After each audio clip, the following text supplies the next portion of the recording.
Whatever it is you've shown up with today,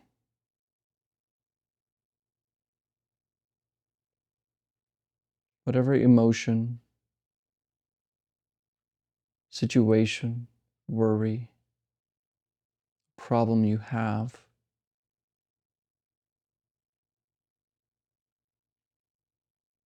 let it be.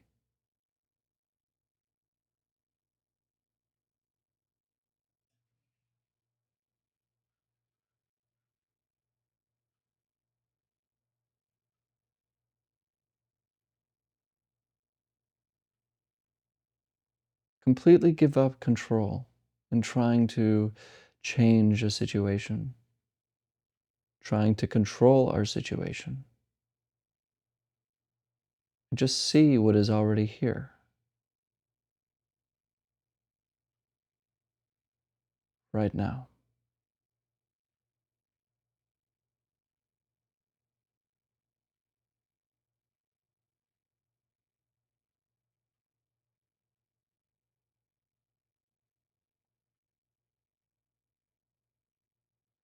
We can approach this the way the teacher Locke Kelly does and ask, what is here when there are no problems to be solved?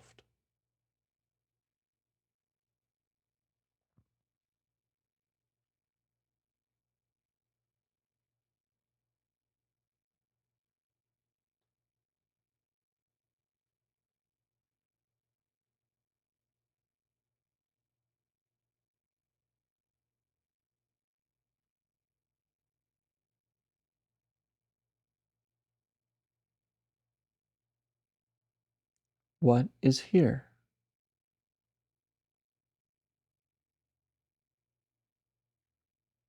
When there is nowhere to go,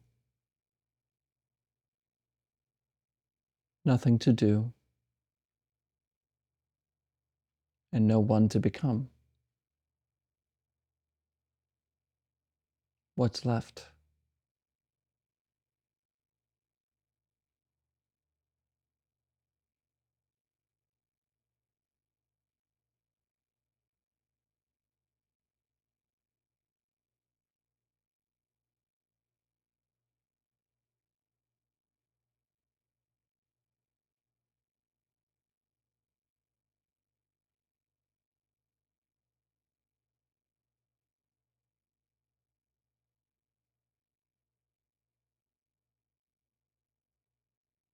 And you might notice the tendency you're having to even now control the situation. Maybe you're seeking some sort of special experience from meditation, or you're trying to become present, or you're looking for something new as an effort to change this moment.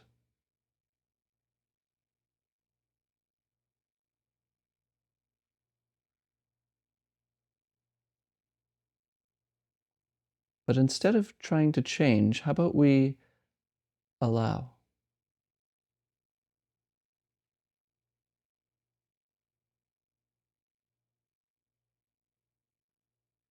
Simply allow what is here.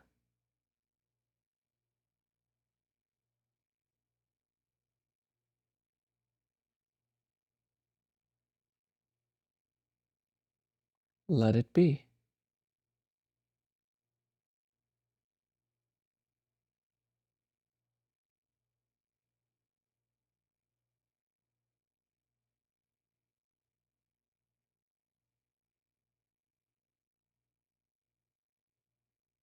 Let every sound, every emotion, every fear and problem, let them all be. They don't have to leave. They don't have to change.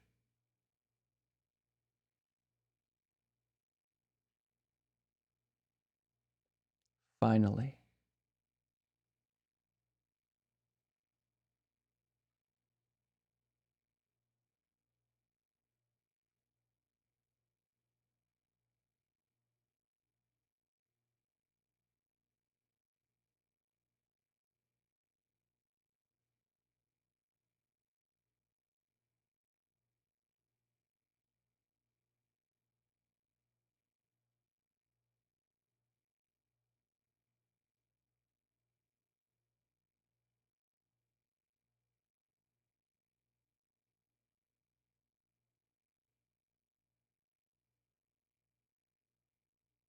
You are here,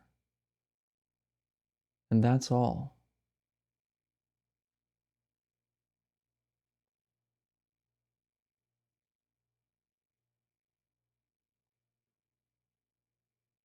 Let it be.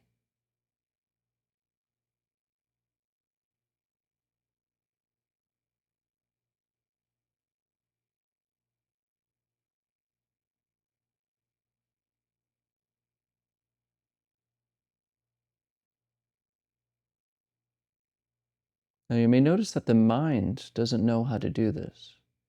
Thoughts will keep bringing up problems and saying, well, what about this? I can't let this be. Thoughts are always trying, they're always doing.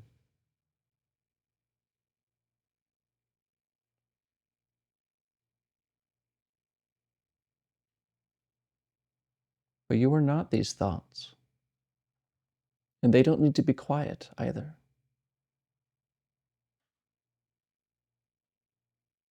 So, in the same way we allow this moment to be just as it is, that also includes thinking, not following thoughts, but letting the mind think what it wants to.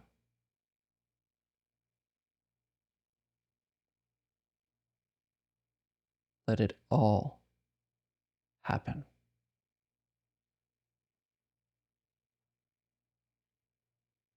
And completely rest.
For my own practice, of course, to allow this moment, there's a water machine that we have, and sometimes I don't know if you can hear it. I use sound reduction, but you can hear the buzzing of it as the compressor goes on. It just sits there for like 5 minutes, and it always seems to be right when I'm doing the bell. Now, of course, I could be angry about this. I can get frustrated about it, but I notice it in my mind. I can notice this, like, but I'm like, mm, let it be. So if you ever hear the humming in the background during the bell, that's what it is, and I'm actively trying to allow it to be. And that's how our whole life is, isn't it? We're always trying to control. And it really shows up, for people who have difficulty with social life. with, I think it was Nietzsche who said, hell is other people. And I feel like maybe he had a lot of social anxiety. And it's a really difficult thing because we have to interact with people, but we're this mind that is trying to control, trying to have things go our way, can be amplified by the existence of other people, particularly coworkers and family members, but coworkers are really a big one for a lot of people. Or maybe a friend group. And maybe this is you. I don't know. Maybe you have a fear of going out with friends or going to work. And when people are talking and giggling in the corner, your mind goes, oh, they're talking about me. Or if something happens, at work, there's always something going on. You're doing a project or whatever, and somebody disagrees with you. And for most people, that's okay. Somebody disagrees, it's fine. We'll get over it, we'll move on. But for a lot of us, that could be chaos in our mind. Somebody disagreed, but they don't like me. And mind starts going like, what if they don't like me? What if what they think about me is negative? Now, I think we talked about this Monday, but evolution has given us this anxious tool to deal with survival, right? And of course, in social settings, if you are not part of the group, you're ostracized, you're outside of the group, then you don't survive in nature. But of course, we're not in nature. We are in nature, but we have everything kind of situated for us. And that survival instinct can be amplified by our intense social hierarchy that we have. So we're at work and somebody doesn't like something you said, or you overhear somebody talking about you to somebody else, and it's this chaos. It's a lot of fear. There's this attachment to wanting to control what other people think about you. And I say you, I mean this in general. But it's a real suffering.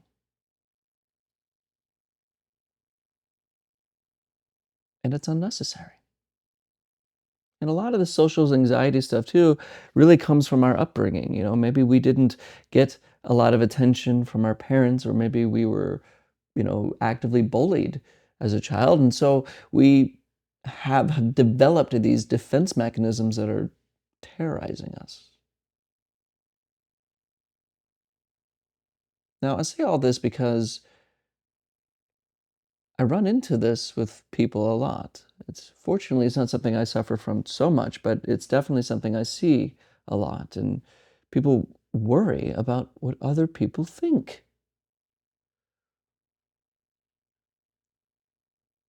We don't, without realizing that we can't control it. But no amount, if you know anything about anxiety, no amount of logic and reason is really that useful. It can help for a little bit to get a perspective on anxiety, but it's not going to change it so much. But what does happen and what does work is this practice. This practice is learning to watch the mind. It is learning to leave thinking alone. Now, that also means when we learn to leave our own thinking alone, we learn to leave others' thinking alone. Because a lot of social anxiety is a worry about other people's thoughts, not ours, others. What do they think of me? What if he doesn't like me? They're talking crap about me. My name is ruined. I don't want to go out anymore. It's other people's opinions and thoughts. We can't just suffer our own thoughts. We have to suffer other people's thoughts. So when we practice and we learn that this next thought, as it comes, we can let it go. We can let it happen by itself. We sit back and allow things to be. Allow the mind to come and go, to come and go, to come and go. This thought, that thought coming up, not this. Thinking, thinking, thinking. Letting the mind think what it wants to. We can see it clearly. If we're involved in the mind, then we can't see it clearly. We can't get the perspective because we're so involved and we believe in the thoughts that are going through our head. We believe in the worries about other people's ideas. We believe in the worries about this problem, that problem. And when we just step back and see it happening, see the thoughts in the mind do this and that and worry and frustrate and whatever, then we can actually let it go because that which sees it isn't it. But if we're so bamboozled by thoughts, if we're so involved by thinking, then we're trapped by it, especially the worries about other people's thoughts. Which is amazing, we can always have a practice for anxiety, a practice for pain, and a practice for this and a practice for that. But in the end, meditation is about leaving thinking alone, which includes all of it, which tells you something about our minds, that the problems that we have in life, the difficulties that we mainly run through in life, are products of being attached to thinking. So when we learn to leave thinking alone, we not just learn to leave our own thinking alone, we're leaving the thinking alone of others. And when we leave thinking alone, we also learn to leave situations alone, leave problems alone, let life happen as it wants to. Let it happen. And through allowing, there's peace. But if we're trying to control, dictate what others think of us, control what others think of us, then we will be always worried about what others think. We'll be never satisfied because that will never happen. We will never control what others think, period. So instead of trying to solve that problem, trying to change people's minds about you, learn to leave everything alone instead. Put it all down. Let them think what they want to. Let the universe do what it wants to. Just be here and free. But it is a practice. It's not something that I can just say in a theory and you get it and now it's done. Of course not. It's a practice. We sit down. We learn to leave thinking alone. We get caught up in thought, then we come back to the breath. We come back to this moment. We get caught up again, we come back to the doingless. This moment.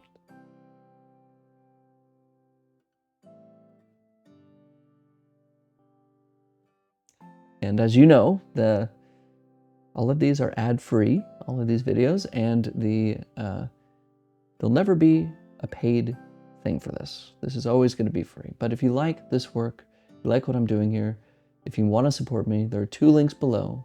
One is just to buy me a coffee if you want to help me out. The other one is a Patreon, which actually includes live practices, a community that's online with a Discord, and I post different things on there in different videos. So if you're interested and you want to join the community and support me, support this work, not me, support us, join the Patreon. As always, thank you for your time. Thank you for your attention. And I'll see you Monday. Have a wonderful weekend.